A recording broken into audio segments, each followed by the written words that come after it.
Welcome to Chapter 8, Section 6, Changing Metric Units. Alright, so we need to know some of the metric equivalencies. Okay? So I'm going to write a bunch of these and try to explain them here. So, these are the base units. For length, it's meter. Mass, it's kilogram. Time, second. Some of these others you don't really have to know. But the key here is you're going to need to know the one for length, the one for mass. Okay? There's a volume one in here as well.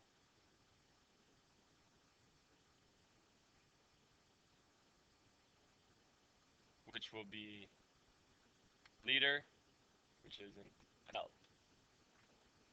So make sure you have these three base units down. Because everything we do, all metric units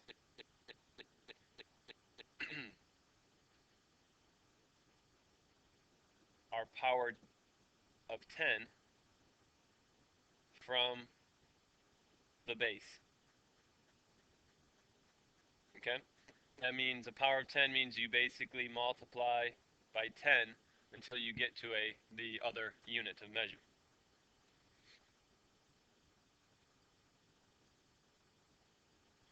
So here are some of the conversions, and we're going to do it a little bit differently than what maybe the notes have us do.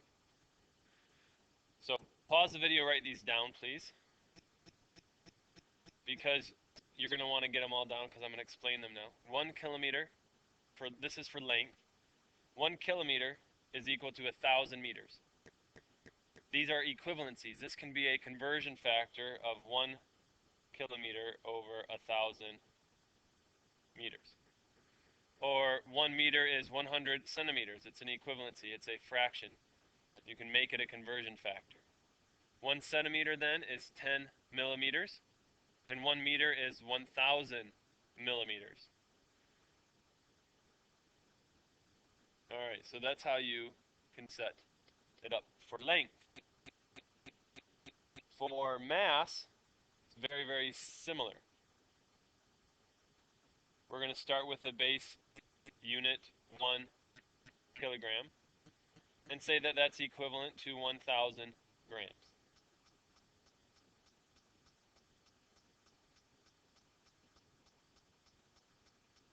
I'm sorry, this isn't the base unit. Grams is the base unit.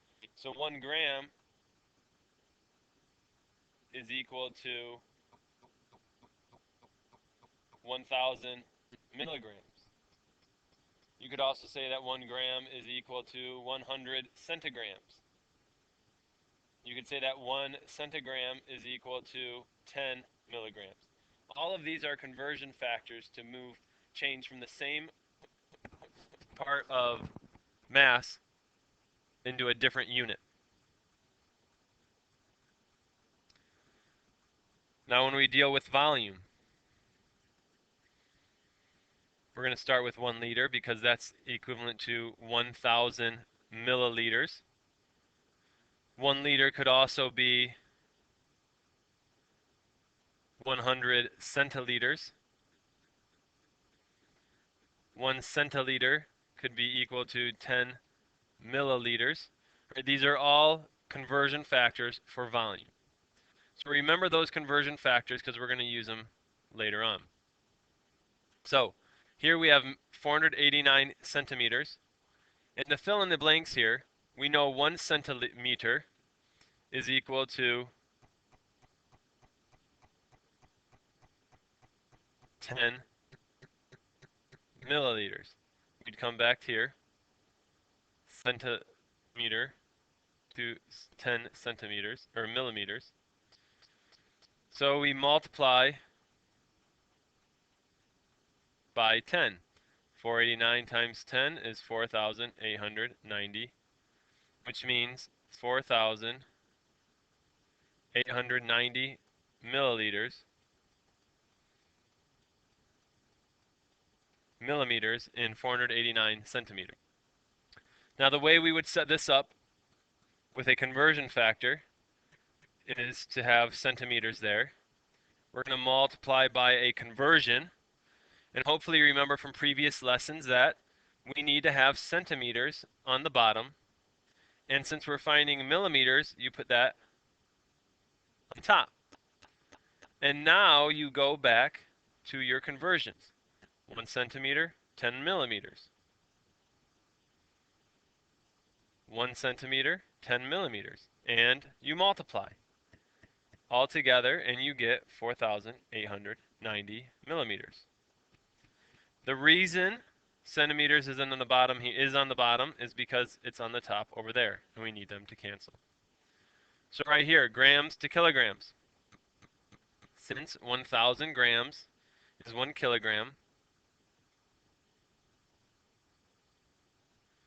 divide 1,470 by 1,000, 470 by 1,000.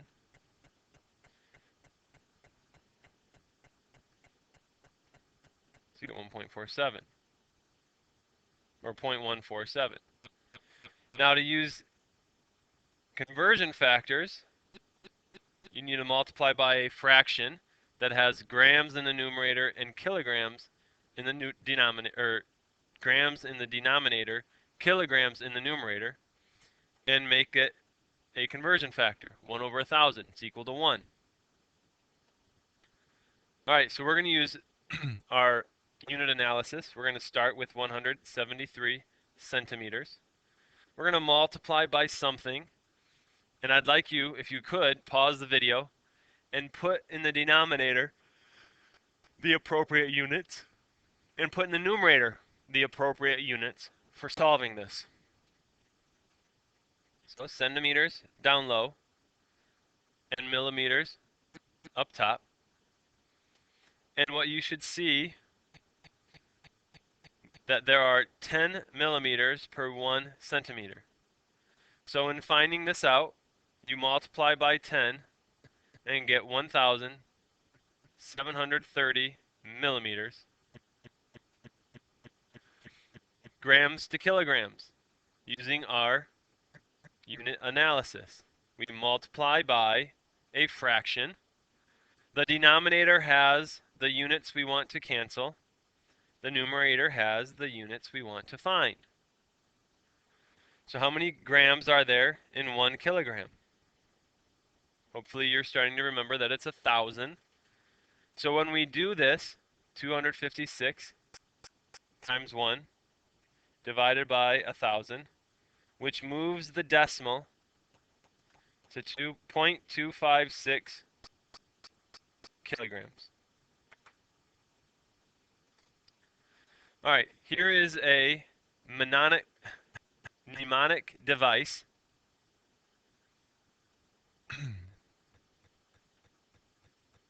Okay. It's a memory aid. It helps you remember things. So King Henry died Monday drinking chocolate milk. Tells you kilograms, hectograms, decigrams,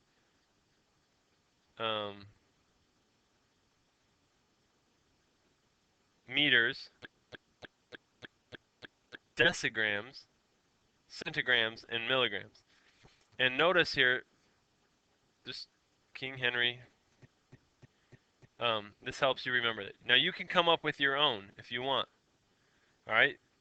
You can make it up however you want, as long as it starts with kilogram first, or kilo first, then hecto, then deca, then meters, then deci, then centa, and then milli.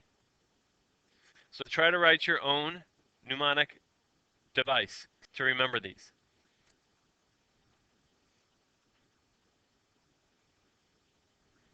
All right, so I just came up with one. I'm going to say, keep hiding David's mom's dishes, cups, and monkeys. So I'm going to try to remember kilogram, or kilo, hecto,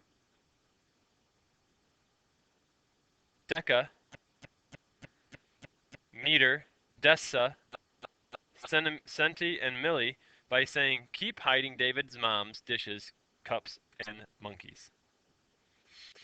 Okay, so use the table to determine the total number of kilometers Brady swam during 3 days of practice for a 200-meter race. So to find the total number of kilometers Brady swam, 300 plus 420 plus 580. Let's see, they're at 720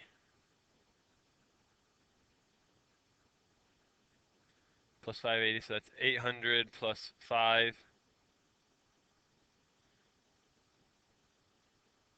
1,300 meters. That's how far. Oh, let's double check, make sure we read it. Use the table to determine the total number of kilometers Brady swam. Oh, okay. So this is kilometers. So we have 1,300 meters, but now we have to change 1,300 meters to kilometers by dividing by 1,000, which gives me 1.3 kilometers. All right, we had 1,300 meters, multiply by the conversion factor, meters to kilometers, 1 over 1,000, and you're good to go. All right, almost done. So here, hiking, use the table to determine the total number of kilometers Suzuki hiked during 3 days. Well, we're going to add them all together. Those two together are 900. Plus 900 is 1,800 meters. The question is asking, though, how many total kilometers? 1,800 meters times a conversion factor with meters down low and kilometers up high. And what it does for us is it divides 1,800 by 1,000 equals 1.8. So you have to now do the CYUs on pages 447, numbers 1 to 7, all. Those are the CYUs, 7 problems. We will do these as usual in class. Good luck.